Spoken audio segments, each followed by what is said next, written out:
when a homeless kid shouted, "Don't eat," that no one expected what would happen next. The park cafe was a magnet for the city's elite, tucked between rows of manicured trees and the hum of a nearby fountain. It was midday and the cafe buzzed with life waiters in crisp uniforms weaved gracefully between tables, balancing trays of artisan dishes and freshly brewed coffee. The air smelled of warm bread and the faint sweetness of blooming flowers. But for one man, none of this seemed remarkable. At a prime table in the center sat Bernard Green, a name synonymous with power and wealth. He had built his empire from scratch, starting with real estate in his 20s and expanding into ventures that few could dream of at 72. He carried himself with the confidence of someone who owned not just his world, but perhaps the worlds of everyone around him. His sharp suit and gold-rimmed glasses reflected a life of opulence, yet as he glanced at the menu, his movements were slow, almost hesitant opposite him. Sat Marissa, his much younger wife, a woman who seemed plucked straight out of a magazine cover. Her jet-black hair framed a face that was impossibly polished, her bright red lipstick carefully applied every inch of her screamed elegance. But her smile didn't quite reach her eyes. She twirled a diamond bracelet on her wrist, absent-mindedly, her attention fixed not on her husband but on her phone screen nearby. A boy lingered just beyond the patio fence. He was small for his age, his oversized hoodie hanging loosely on his thin frame. His dark eyes darted from table to table, scanning plates and pockets, looking for an opportunity. His name was Malik, though no one in the cafe knew him. His face was familiar on this street, a kid with nowhere to go, always on the outskirts of conversations and the edges of concern. Bernard glanced at his watch. "You're distracted again," he said, his voice calm but pointed. Marissa looked up and smiled, though there was no warmth in it. "I'm right here," she replied sweetly, reaching across the table to place her hand on his. "You know how much I enjoy these lunches." Malik's stomach growled. He moved closer, his footsteps almost silent as he leaned against the patio railing. His eyes landed on Bernard's table. It was the kind of meal he hadn't seen up close in months. A pristine white bowl of soup flanked by fresh bread and a glass of sparkling water. But then something unusual happened as Bernard adjusted his glasses and picked up his phone. Marissa's hand slipped into her designer handbag. Malik saw her fingers close around a small vial. She twisted it open with a casual flick, tilting her hand ever so slightly over the steaming bowl. The liquid blended with the soup in an instant, disappearing like it had never been there. Malik's breath caught. He froze, watching her stir the soup with the spoon, her expression unchanged. Then, she leaned closer to Bernard, her voice low, but just audible enough after all the trouble I've gone through. "You won't ruin this now." The boy blinked, unsure of what he had just witnessed. Was this real? Could a woman who looked so perfect, sitting in a place so polished, really be doing what he thought? But Malik couldn't shake the feeling that something was very wrong. Malik's heart pounded in his chest as he crouched lower behind the railing. He wasn't sure what he'd just seen, but the way the woman's voice carried those cold words, it sent a shiver through him. He clenched his fists, his nails digging into his palms. No one else had noticed.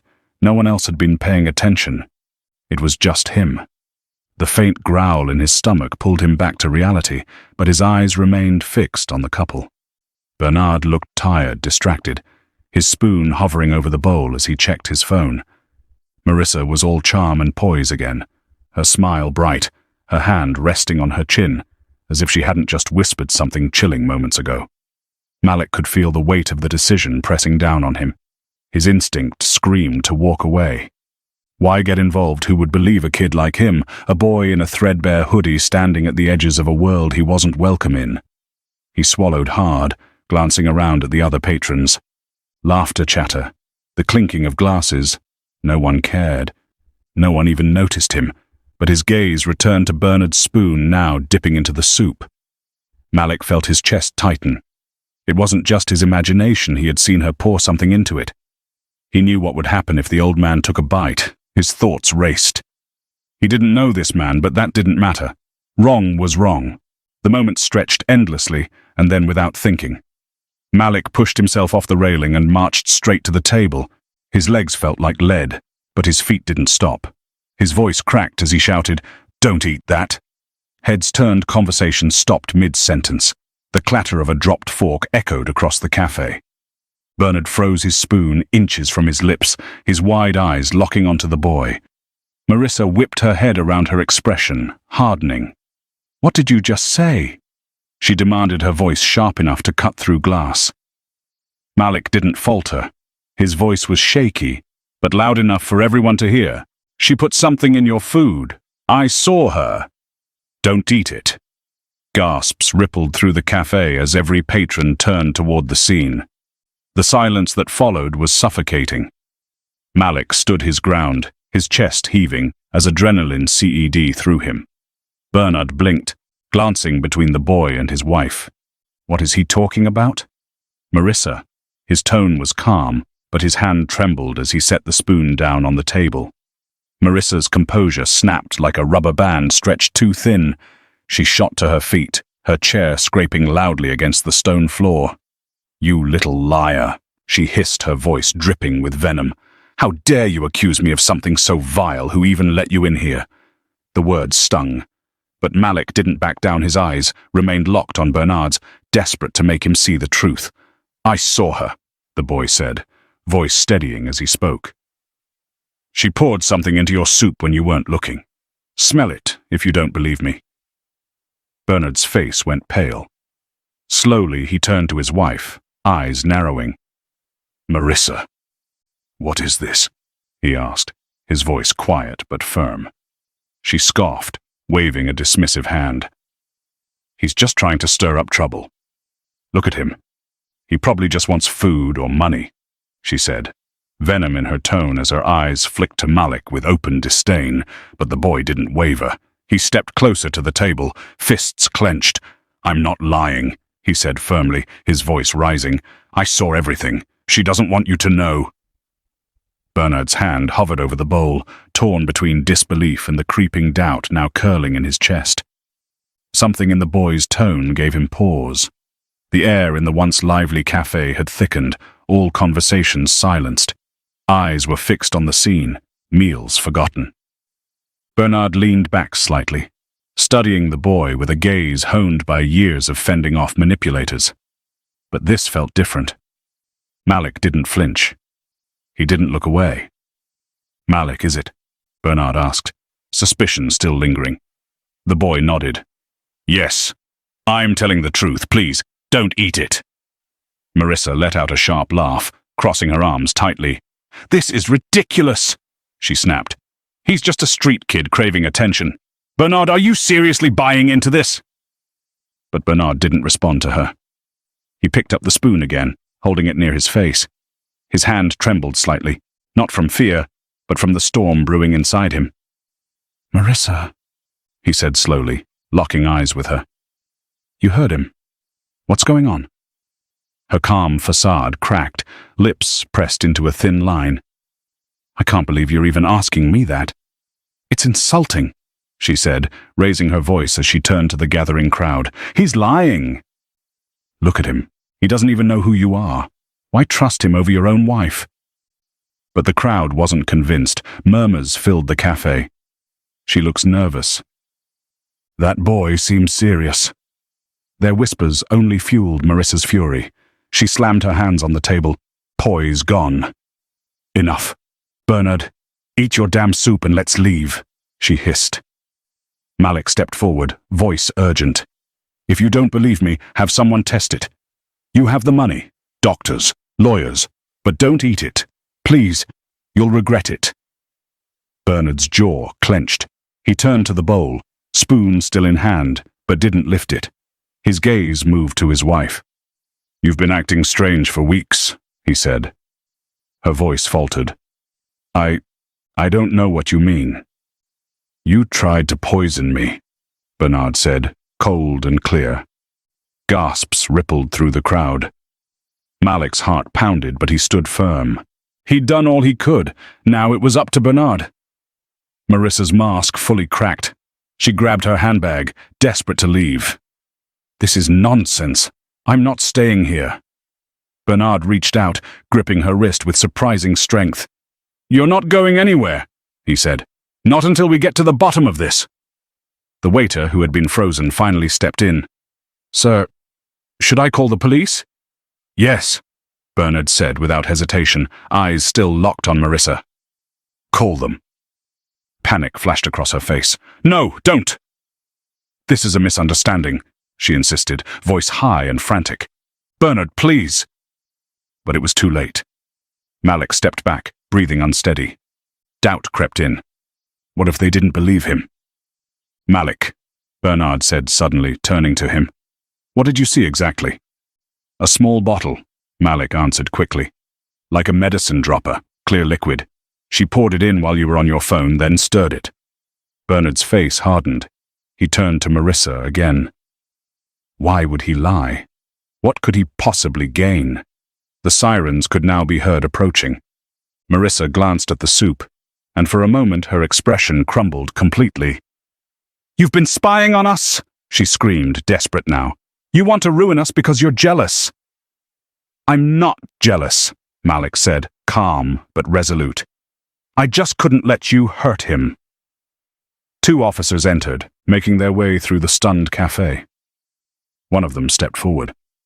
"What's going on here?" he asked, voice calm but firm.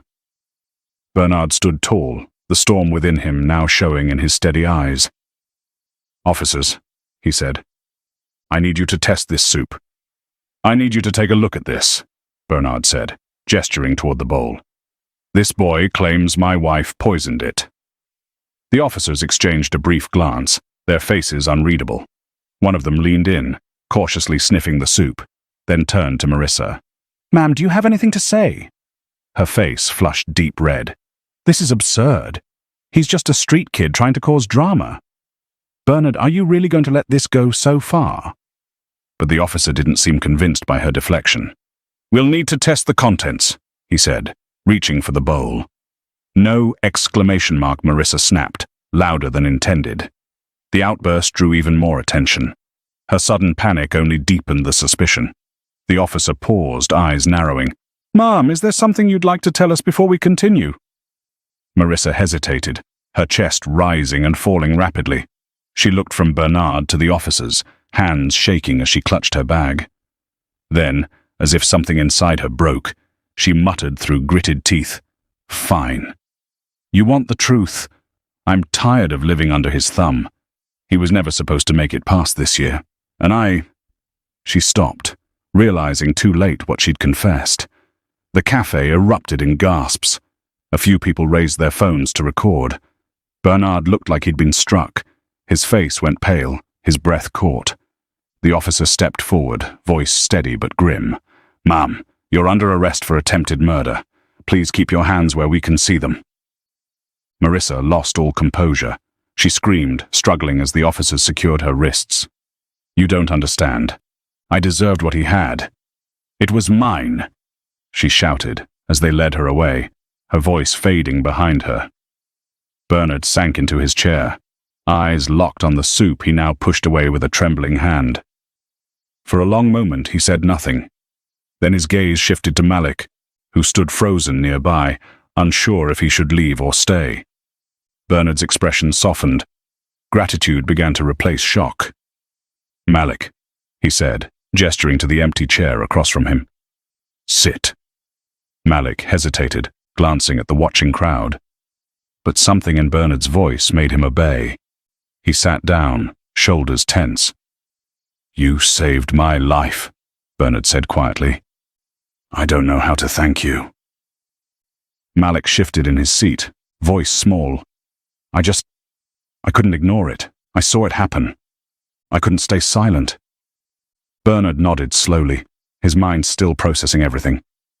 "Most people would have walked away. But you didn't. That took guts." Malik shrugged. "I just don't like seeing people get hurt." For the first time, Bernard really looked at him. Not as a stranger or a kid off the street, but as someone with depth and integrity. "How long have you been out here?" he asked. Malik looked down, hesitant. "A while." Bernard frowned but didn't press. Instead, he pulled out his phone. "Wait here," he said, stepping away to make a call. Malik sat still, anxious. Was he in trouble? Was Bernard calling the police again? But when Bernard returned, his expression was calm, almost gentle. "Help is on the way." "Help?" Malik echoed, confused. "I called someone I trust. You'll have a safe place to stay tonight, a warm bed, and, if you're willing, I'd like to do more than that." Malik's eyes widened. "You don't have to," he said quickly. "I didn't do this for money." "I know," Bernard said with a small smile. "That's why I want to help. You did something selfless, something brave, and the world needs more people like you." For the first time in years, Malik felt something stir in him, something like hope. He looked away, unsure of how to respond. Around them, the cafe gradually returned to its usual rhythm. But the weight of what had happened still lingered. Bernard sipped from his water, then looked at Malik again. "Sometimes life gives us a moment to change someone else's story," he said. "You changed mine today. Maybe I can help change yours too." Malik looked up, eyes shimmering with emotion he hadn't shown in a long time. As sunlight spilled through the windows, casting long shadows across the floor, the two of them sat in silence. Two strangers connected by an unexpected moment of truth. And in that stillness, everyone who had witnessed it understood. Courage doesn't always come from power, and kindness doesn't always come from privilege. Sometimes the smallest voices carry the greatest strength.